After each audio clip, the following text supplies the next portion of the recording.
एक बार की बात है। एक गांव में बहुत ही गरीब किसान रहता था। वह किसान एक समय अमीर व्यक्ति भी रह चुका था। वह जब अमीर था तब भी और आज गरीब होने के बाद भी वह दूसरों की मदद किया करता था। वह जितना हो सकता था वह दूसरे की मदद करता था। वह किसान जब भी मंदिर जाया करता तो ईश्वर से धन मांगता ताकि वह दूसरे की मदद कर सके। ऐसे ही कुछ समय बिता। एक दिन किसान ने एक सपना देखा कि अगले दिन तुम्हारे घर पर एक साधु आएगा। जब वह तुम्हारे घर आए तो उनके घर के अंदर आते ही उनके सर के पीछे डंडे से स्पर्श करना। डंडे से स्पर्श करते ही वह पूरे तरह से सोने के बन जाएंगे। इस तरह तुम फिर से एक अमीर आदमी बनकर दूसरों की मदद कर सकते हो। अगले दिन ऐसा ही हुआ। उस किसान के घर पर एक साधु ने दस्तक दिया। यह किसान पहले से ही डंडा लेकर तैयार था।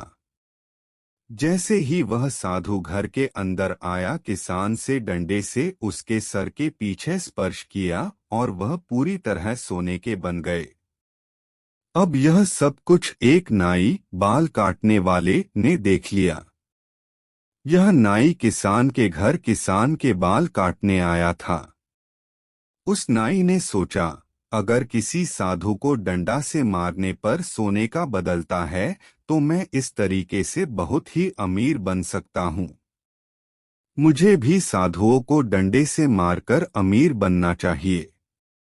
उस किसान ने तो बस एक ही साधु को डंडा से मारा, मैं एक से ज्यादा साधु को डंडे से मारकर उससे भी ज्यादा पैसे वाला बन जाऊंगा। यह सोचकर नाई ने कुछ साधु को अपने घर भोजन और दान देने के लिए बुलाया। साधु भी परेशान थे कि जो नाई हमें कभी कुछ भी दान नहीं देता आज वह भोजन भी खिलाएगा और दान भी देगा।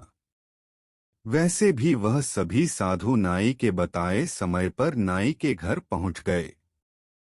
नाई ने अपनी सारी तैयारी कर ली थी।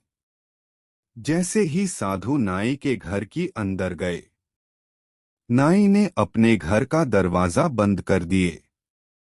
उसके बाद नाई साधुओं को डंडे से मारने लगा, लेकिन कोई भी साधु सोने का न बना। साधु नाई को इस तरह से मारने का कारण समझ नहीं पा रहे थे। कुछ समय मार खाने के बाद सभी साधुओं को गुस्सा आ गया। सभी साधु मिलकर नाई को खूब मारा। नाई को मारने के बाद वह नाई के घर से बाहर आ गए।